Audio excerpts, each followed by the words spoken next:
मैं गरिमा अग्रवाल आप सभी का वंदन करती हूँ, अभिनंदन करती हूँ।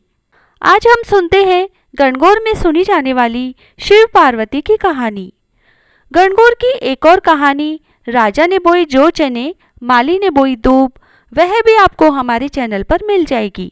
गणगौर पूजा के लिए एक मान्यता यह भी है कि यह पूजा अपने पति से छिपकर की जाती है। तो इस कहानी में जानेंगे कि ऐसी मान्यता क्यों प्रचलित है। तो चलिए सुनते हैं शिव पार्वती की कहानी और साथ ही बिंदाई जी की भी कहानी। एक बार शंकर भगवान पार्वती जी और नारद जी के साथ पृथ्वी पर घूमने आए और एक गांव में पहुंचे। उस दिन चैत्र शुक्ल की तीज थी। जैसे ही गांव वालों को भगवान के आने की सूचना मिली तो धनवान स्त्रियां श्रृंगार में तथा आवभगत के लिए तरह तरह के भोजन बनाने में व्यस्त हो गई।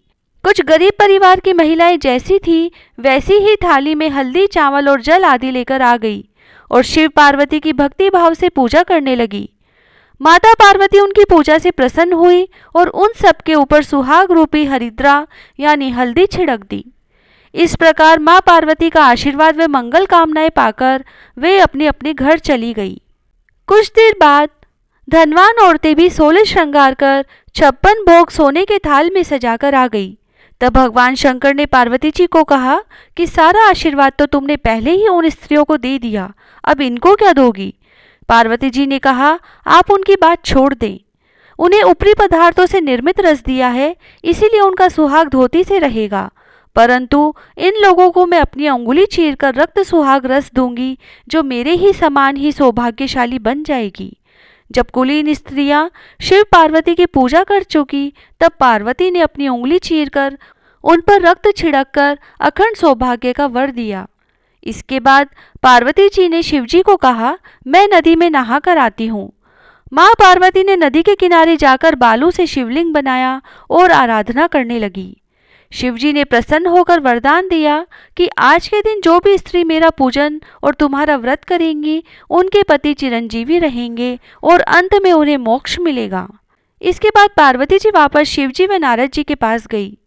शिवजी ने देर से आने का कारण पूछा तो पार्वती जी ने बहाना बनाया और कहा कि नदी के किनारे मेरे भाई भाभी मिल गए थे, उन्होंने दूध भात खाने का आग्रह किया, इसीलिए देरी हो गई। शिवजी बोले हम भी दूध भात खाएंगे और जंगल की तरफ चल दिए। पार्वती जी ने सोचा कि अब तो पोल खुल जाएगी, वह प्रार्थना करती हुई पीछे पीछे चल दी। जंगल में पहुंचने पर देखा सुंदर माया का महल बना हुआ था, उसमें पार्वती जी के भाई और भाभी विद्यमान थे। भाई भाभी ने उन सबका स्वागत सत्कार किया और आव भगत की और वहां रुकने का आग्रह किया। तीनों ने आतिथ्य स्वीकार किया। 3 दिन वहां रुके, फिर वहां से रवाना हो गए। तीनों चलते चलते काफी दूर तक आ गए। शाम होने पर शिवजी पार्वती जी से बोले कि मैं अपनी माला तो तुम्हारे मायके में ही भूल आया हूँ। पार्वती जी ने कहा कि मैं लेकर आती हूँ और माला लेने जाने लगी। शिवजी बोले इस वक्त तुम्हारा जाना ठीक नहीं है। उन्होंने नारद जी को माला लेने भेज दिया। नारद जी वहां पहुंचे तो देखा कि वहां कुछ नहीं था, महल का तो नामो निशान भी नहीं था। अंधेरे में जंगली जानवर घूम रहे थे, अंधकारपूर्ण वातावरण डरावना लग रहा था। यह देखकर नारद जी आश्चर्य में पड़ गए। तभी बिजली कड़की और माला उन्हें एक पेड़ पर टंगी दिखाई दी।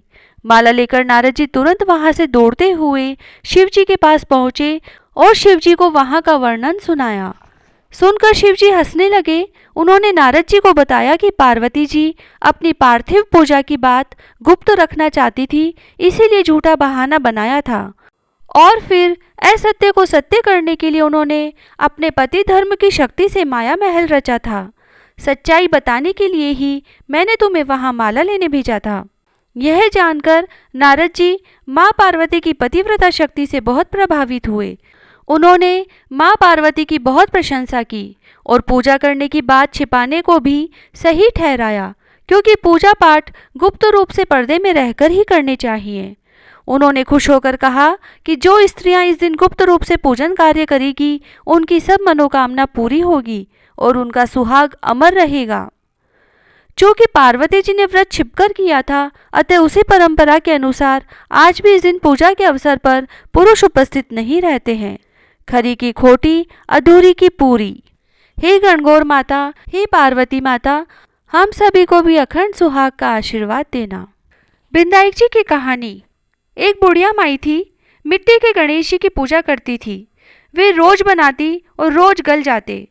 एक सेठ का मकान बन रहा था। वो बोली, पत्थर का गणेश बना दो। मिस्त्री बोले, जितने हम तेरा पत्थर का गणेश गढ़ेंगे उतने में अपनी दीवार न चीनेंगे। बुढ़िया बोली, राम करे तुम्हारी दीवार टेढ़ी हो जाए। अब उनकी दीवार टेढ़ी हो गई। वो चीने और ढा देवे, चीने और ढा देवे। बार बार दीवार टेढ़ी होती रही और वो बार बार बनाते रहे। इस तरह करते करते शाम हो गई। शाम को सेठ आया। उसने कहा, आज कुछ भी काम नहीं किया। वो कहने लगे, एक बुढ़िया आई थी, वो कह रही थी मेरा पत्थर का गणेश गढ़ दो। हमने नहीं गढ़ा तो उसने कहा तुम्हारी दीवार टेढ़ी हो जाए। तब से दीवार सीधी नहीं बन रही।